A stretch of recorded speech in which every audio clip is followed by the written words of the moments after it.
这里是日本神户的一个乡下小镇，我在这里住了4年。今天呢，我要去大采购。有很多网友呢就很好奇，你住在这里的生活成本高不高啊？每个月要花多少钱才能扛得住啊？开支上是不是比东京那些大城市要低一些啊？那我们呢也不空口白牙的去说，我基本上是每隔1周呢要去超市里面大采购一次，就是买够我1个星期的食材。那么大家呢就今天一起跟着我去看。首先呢，我们聊一下这一片的房价，这也是大家最感兴趣的。我在我以前很老的一支影片里面，我曾经介绍过这里的一个新筑1户建的价格。这个房子当时拍的时候它是新盖的，就刚刚完工。那么新盖的房子它在日本它是要比二手房贵很多的，这个大家都知道。那么这边的二手房呢，也就是中古房，它普遍的一个售价呢就是2000个，便宜点的呢你1000个也能够买得到。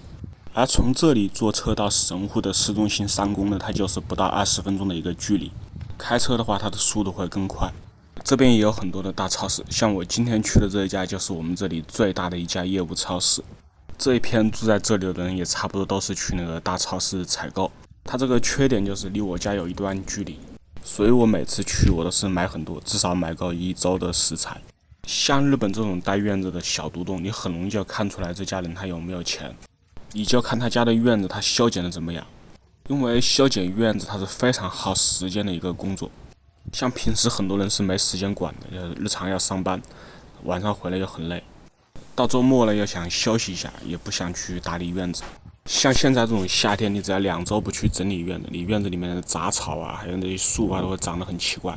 你们看右边的这家，他就是专门找人来打理的，他那个院子就整理得很有心。当然你也可以自己干，是吧？但是你想这么大的太阳天气，你一剪要剪1天，很多人就不愿意干嘛，那你就只能够花钱来找人做。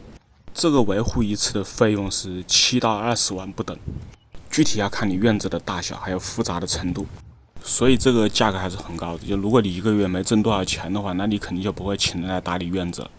来，你们看他家，你看他家是不是整得很有心？他家要搞到这个程度，他差不多2个月就要找人来修剪一次。然后平时自己也要花时间来维护。我当时刚刚来的时候我就干过一次，我自己买了梯子，买了修剪这个树的这种剪刀。我当时想的很简单，我认为就是修剪一下院子，然后喝咖啡嘛，也就这么一回事。然后我看着教程从早上9、10点钟开始修剪，一直到下午4点多钟。然后我一共剪好了3棵树，我真的我就累得我手都抬不起来那种。然后我再一看还有2棵树没剪，不想剪了。所以我现在已经完全放弃了把我家的院子打理成日式园林的那种风味了。反正树嘛，它就是有自然的形态，也挺好看。这个桥走过去，这边有一个咖啡店，先去喝一杯咖啡。早上也没有吃饭，就到他家去吃个饭。日本它没有所谓的早餐店，它就只有这种就是咖啡店。你到咖啡店里面，你去吃个面包啊，喝杯咖啡啊，这就是早餐了。像如果我赶时间的时候，我就会去便利店里面买。如果是不赶时间，我就在自己家里做，或者是来咖啡店里面吃。它不像是在中国的时候可以去买些包子、油条、热干面这些，这边都是没有的，就是基本上都是在咖啡店里面吃早餐。自己在家里做也是这些，也是吃个三明治什么的，有时候会去煎个饺子。就是这家店，这家也是一个老咖啡店。那么现在就带大家进去看一下吧。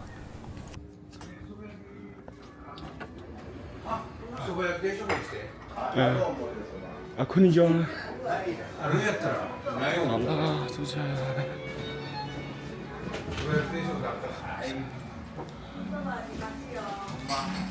这家店都是街坊，就是基本上都是互相认识的。我在我之前的一个影片里面我说过，我就说有一家咖啡店，它那个豆子明显是烘的比较重，就已经有点焦炭的那种味道，但他家的那个咖啡比较好喝，说的就是这一家，就他家的那个炭烧冰咖啡挺好喝的。你看上面这个是电视，整个布局是这个样子的。这家店是40年前开业的，它的所有的布局都是40年前的。这是我的咖啡，就是这一杯。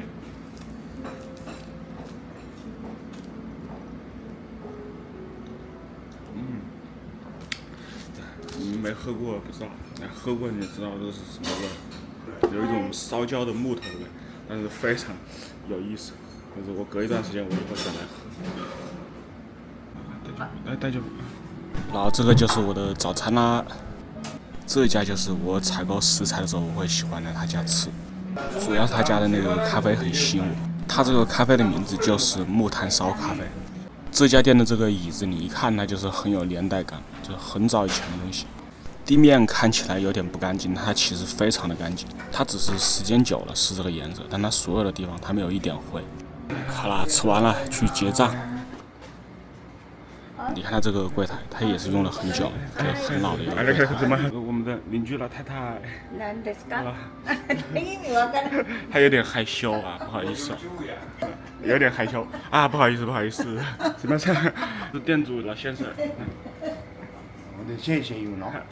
你看这好了，我们走了啊！你看这个老人家，我以前拍短视频的时候，我帮他拍过，他也是很害羞，不好意思。你看这个是他们家的早餐。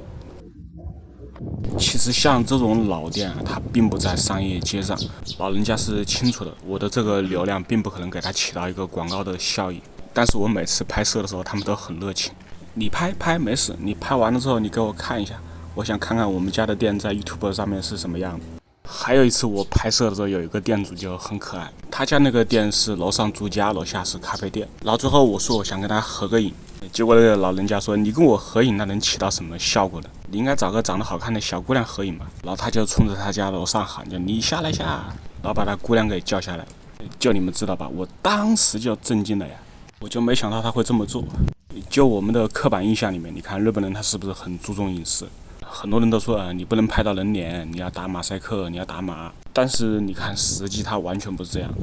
而且还有一个事也是谣言，就是你们先看前面这一家，他家有一个很大的柿子树，就不是那种观赏性的，是可以长出来吃的，就是日本超市里面那种脆柿子。然后有一次我也是路过，我就看他家的柿子树长得好看，我就拍摄视频。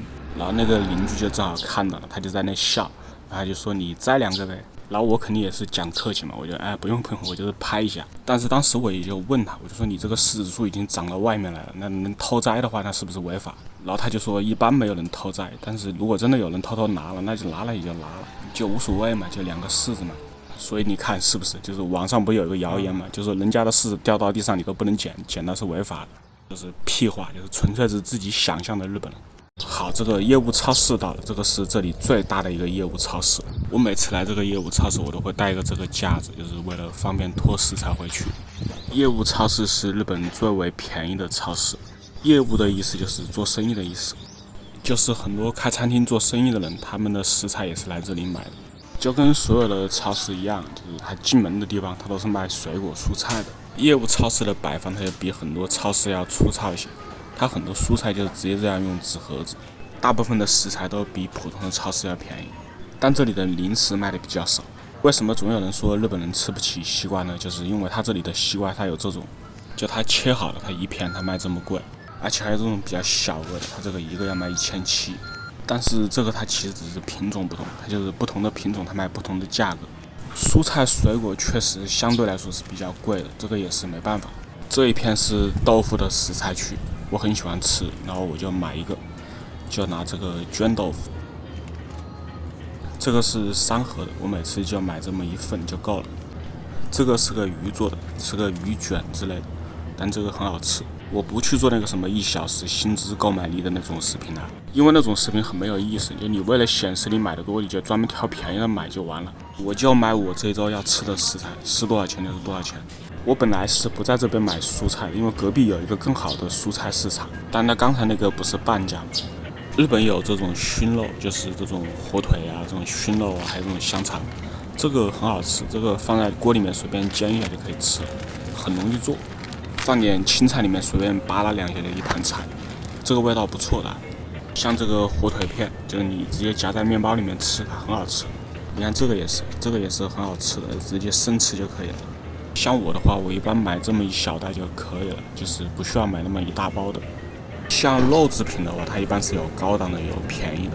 你看这种烧肉用的和牛，这种就比较贵。如果每一餐都吃这种比较好一点的肉的话，那确实开销还是比较大的。但这个偶尔尝个鲜还是买得起的。我喜欢买这一种，就是已经切片切好的，这种就是放在锅里面煎一下就可以吃，就很好吃。然后你们可以看一下它这个价格。它这个100克是450日元，它不同品质的价格不一样，它这个是100克499，这种就便宜，这个是猪肉，这个是现在打8折，它100克是114，这个是河流的边角料，但这个其实挺好吃的，它只是不好看。然后这个是卖的很便宜的，这个是五花肉，然后这个现在打8折，也可以来一份，然后再来一份排骨，这个排骨也挺便宜的，100克128，而且是这个品质的。像这种鸡胸肉是最便宜的，这个100克才72，这个我每周都会买一份，买回去之后给我家的小狗吃。然后这就差不多是我家一周要消耗的肉食了。我们现在再去看一下别的，这个袋装的冰冻的应该是李子之类的，没买过，给大家看一下。这边有很多这种冷冻的食材，这种就处理很简单，就是你回去你只要把它做熟就可以吃。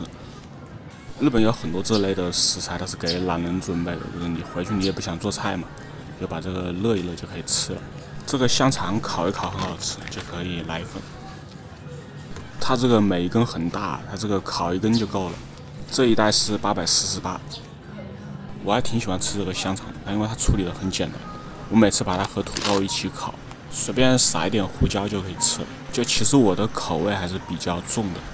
这种泡面也是必备的，就是也是会买的。就有时候完全不想做饭又不想出门，就泡一个面也可以。这个118，你看它是不是挺便宜的？我比较喜欢吃这种，就这种一大份的。这个泡面也可以来一份，这个泡面我也是经常买的，就在家里备着货，就不确定什么时候突然会吃了。鸡蛋的话，它根据大小的不同，它的价格是略微有些不同的，但是差距不大，就看个人的喜好。然后我每次都是拿这个中号的。这边是冰淇淋区，就各种各类的冰淇淋它都有，其实价格并不贵。我家里冰箱里面有一满冰箱，那我今天就不买了。我家里冰箱里面买的全都是这个，我每次要分3次才吃完这一盒。它的价格是398。这个是意面的酱，我也是经常会在家里买2袋。意面主要是酱贵，它那个面条并不贵。你看它这一包才148。还有这么大包的，这个一大包是1270，这个是5公斤的。像这边便宜点的，它只要1000多。如果是觉得米饭比较贵，这个是完全可以替代米饭做主食的，那也来一包吧。就我还挺喜欢吃意面的，自己有时候煮一煮还挺好的。像这种零食在业务超市卖的并不多，但是它也有，就是品类不多，也可以来一袋。日本也有卖这种冷冻肉的，这个就比较便宜，而且它是切片好的。这个一斤是778，生鲜过来的就全部都是新鲜的。这个薯片也可以来一袋，这个挺好吃的，拿2袋。晚上刷剧的时候喝喝啤酒，吃点薯片。明治的这个巧克力，这个我非常的喜欢吃，这个就直接拿5个。再来一个这个味道的，这个味道比较苦一点，但是也挺好吃的。好，那么不算蔬菜的话，这就是我家一周要消耗的食材了。蔬菜的话，我一会儿再在隔壁去买。我带过来的这个袋子是我之前在这里买的，就是提倡环保嘛，就是提倡你买这个袋子。这个小哥在这里帮我扫码，他们就是喜欢把这个摆得非常的整齐。我总共买了9304，这个我等会铺开给大家看，看我买了多少。这个价格是不含蔬菜的，我等会给大家看一下我在买多少钱的蔬菜，直接塞1万进去就行了。好，那么我铺开给大家看一下，我总共买了这么多的食材。这些其实我说实话，我一个星期真的是吃不完，因为我还经常在外面吃嘛。除了这一盒鸡肉，其他的都是我自己吃的。其实我平时买不了这么多，但是我要给大家一个直观嘛，就是我认为自己在家天天做饭的话，这一堆食材肯定也是够了。好，那么我现在再去买蔬菜。蔬菜的话，我一般会在这个超市买。这个超市是农业超市，是直售的，他家的蔬菜是非常的新鲜的，所以我喜欢在他家买。这家店的蔬菜它全都是有标识的，就这个菜是谁种的，它就有这个人的照片，还有这个人的名字，你吃出来是你就找他。好，那么西瓜，日本人吃不起的这个谣言呢，我觉得可以不攻自破了。这还是熊本县的，熊本县产的西瓜，1980，那就拿这个吧，拿一个。有时候会更便宜，它现在是还没有完全到夏天，所以它这个还略微贵了一点。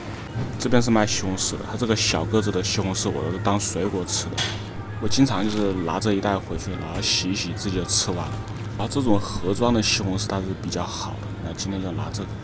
这个西红柿随便炒2下就化成西红柿酱了。日本的米确实卖的比较贵的，这个是有一说一。但是怎么说呢，就这一袋米5公斤，我一个月根本吃不完。它贵是贵，但它一个月最多也就是4000多块钱，它对于我的总生活成本来说不算什么。但是有些干体力活的师傅呢，他们就总是喜欢抬杠，就非要说他家一个月要吃10公斤的米，还有的一个月要吃20公斤米的。那这也没办法，我也不是干工地的，我吃不了那么多。这个油是一种香油，这个很方便，这个加在饭里面，它有这种盐味，然后还有很香的那个味道，这个挺喜欢的。就我也吃不了什么青菜，像这种就拿2包就可以了，这2包就足够了，就我基本上吃不完，有时候都放烂了。这个蘑菇也可以拿一袋。就我其实是一个纯吃肉的动物，我吃青菜吃的比较少。山药也可以来一根，这个一根是450，感觉还是挺贵的。行了，就买这么多青菜就足够了，就可以去结账了。这个干酒很好喝，买一个。正好我现在逛着有点口渴了。最后结账买的青菜是3900，所以日本的青菜还是挺贵的。不过呢，还包括一个西瓜的价格，所以也不是特别的贵，还是消费得起的。那么这就是我一周差不多要吃掉的食材。当然，我实际一周是吃不完这么多的，我有时候可能要吃个7、8天，甚至更久一点，吃个10天。这个最后要看我在外面吃的次数多不多。哎呀，这蓝天白云的住在这里好压抑啊！哎呀，压抑死了呀！我估计有台湾的网友看到这里他不懂了，他不知道为什么我要说这样一句话。我是怼那一群人的，就他们总是喜欢说住在这里好压抑啊，压抑啊。我不知道他们压抑什么。我有一个朋友的小孩，他有抑郁症，他来日本之后搬到这里住，他都好了。日本这边下午2、3点就放学了，那孩子真的是什么抑郁症他都好了。他回来之后他就玩，就和小朋友去玩。然后还有人说那是快乐教育，那是当下等人的，你要当上等人，那你就要精英教育，你要怎么。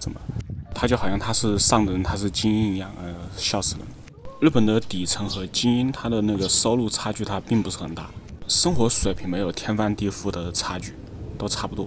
我以前的影片有那个豪宅区和普通人住的那个社区的对比，你们可以去对比嘛。它有很大的住宅差距吗？没有啊，差距并不明显嘛。你看这片它比较新，它这边卖的房子也就是2700左右。